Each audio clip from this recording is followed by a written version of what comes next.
नमस्कार मित्रांनो, मी दर्शन मोरे. मित्रांनो, लाडकी बहीण योजनेसंदर्भात आता 5 लाख महिला अपात्र केलेल्या आहेत. या 5 लाख महिला अपात्र झालेल्या आहे. आता त्यांच्याकडून हे पैसे वापस घेणार, ही वसुली करणार, काय करणार, सविस्तर माहिती आपण या व्हिडिओच्या माध्यमातून बघणार आहेत. तर चॅनलवरती पहिल्यांदा आला असेल तर चॅनलला सबस्क्राईब करून ठेवा. अशाच महत्त्वपूर्ण अपडेट्स या चॅनलवरती येत असतात. तर मित्रांनो, व्हिडिओ सुरू करूया. तर मित्रांनो, बघू शकतात महासर्वात माहिती व जनसंपर्क महासंचालय महाराष्ट्र राज्य या वेबसाईटवरून आपण सविस्तर माहिती घेणार आहोत.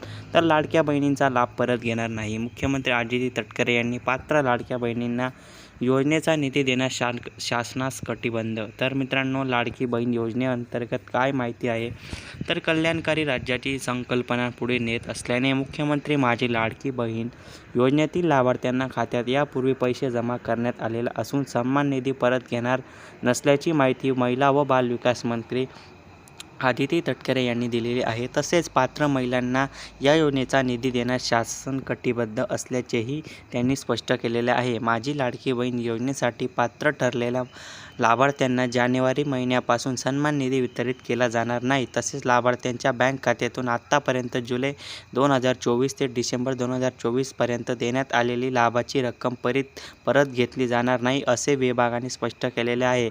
म्हणजे लाडकी बहीण योजनेअंतर्गत ज्या महिलांनी चुकीच्या पद्धतीने फॉर्म भरून त्यांना आत्तापर्यंत पैसे आलेले आहे, अशा महिलांना इथून पुढे जानेवारी नंतर जे काही पैसे येतील ते पैसे येण्यास बंद होणार आहे.